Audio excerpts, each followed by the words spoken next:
வீணாக கடலில் கலக்கும் காவிரி உபரி நீரை பவானி, அந்தியூர் தொகுதிகளில் உள்ள ஏரிகளில் நிரப்புவது தொடர்பாக தமிழக வாழ்வுரிமை கட்சியின் தலைவரான தி. வேல்முருகன் அறிக்கை ஒன்றை வெளியிட்டுள்ளார்.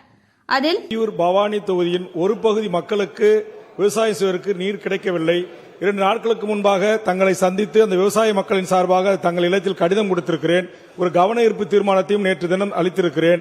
அதனால் நீரூற்று முயற்சியின் மூலமாக அந்தியூர் பவானி தொகுதியில் ஒரு குறிப்பிட்ட பகுதி மக்களுக்கு கிடைக்காத நீரை இந்த திட்டத்தின் கீழ் கொண்டு வந்து அந்த மக்கள் விவசாயம் செய்வதற்கு வாய்ப்பை உருவாக்கி தருவீர்களா? அதற்கான திட்ட தயாரிப்பு பணிகளை அரசு செய்ய முன்வருமா என்பதை தங்கள் வாயிலாக கேட்டு அமர்கிறேன். பவானி, அந்தியூர் சட்டமன்ற தொகுதிகளில் உள்ள ஏரிகளில் காவிரி ஆற்றின் உபரி நீரினை நிரப்பும் திட்டத்தை தமிழ்நாடு அரசு செயல்படுத்த வேண்டும் என்றும், இந்த 2 சட்டமன்ற தொகுதிகளிலும் உள்ள விளைநிலங்களை நம்பி ஆயிரக்கணக்கான விவசாயிகள் மற்றும் லட்சக்கணக்கான விவசாய கூலி தொழிலாளர்கள் உள்ளனர். இந்த பகுதியில் உள்ள விவசாய நிலங்களில் மழை பெய்யாத காலங்களில் விவசாயம் செய்ய முடியாமல் வானம் பார்த்த பூமியாகவே உள்ளது. இந்த பவானி, அந்தியூர் சட்டமன்ற தொகுதிகளில் 50க்கும் மேற்பட்ட பெரிய ஏரிகள், சிறிய ஏரிகள் மற்றும் குளம், குட்டைகள் உள்ளன. குறிப்பாக எண்ணமங்கலம் ஏரி 77 ஹெக்டேர், கெட்டிசமுத்திரம் ஏரி 81 ஹெக்டேர், அந்தியூர் ஏரி 51.10 ஹெக்டேர், பிரம்மதேசம் ஏரி 51.10 ஹெக்டேர், தண்ணீர் பள்ளம் ஏரி 81 ஹெக்டேர், சென்னம்பட்டி ஏரி 29.88 ஹெக்டேர், முரளி ஏரி 26.85 ஹெக்டேர், ஓடத்துறை ஏரி 81.29 ஹெக்டேர், ஆப்பக்கூடல் ஏரி 51 ஹெக்டேர், அம்மாப்பேட்டை ஒன்றியத்திற்குட்பட்ட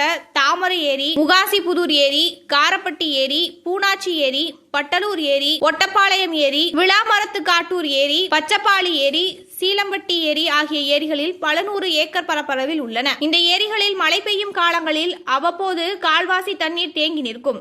மற்ற காலங்களில் மேற்பட்ட ஏரிகள் வறண்டே காணப்படுகின்றன. கர்நாடகாவில் மழை பெய்து அணைகளில் நிரம்பி அதன் உபரி நீரால் மேட்டூர் அணை நிரம்பும் போது அதன் உபரி நீர் பல 100 TMC நீர் ஆண்டுதோறும் வீணாக கடலில் கலக்கிறது.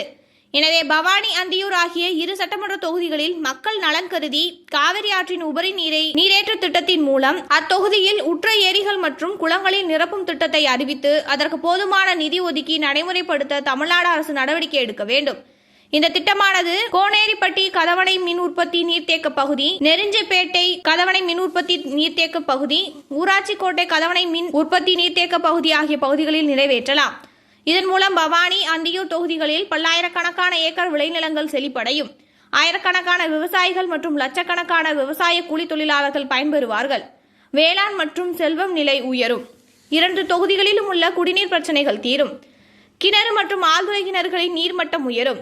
கால்நடைகளுக்கு தீவன பஞ்சம் ஏற்படாத சூழ்நிலை உருவாகும். உணவு உற்பத்தி பெருகி உணவு பஞ்சம் ஏற்படாத சூழல் உருவாகும் என்பதை தமிழக வாழ்வுரிமை கட்சி சுட்டிக்காட்டுகிறது என குறிப்பிடப்பட்டுள்ளது.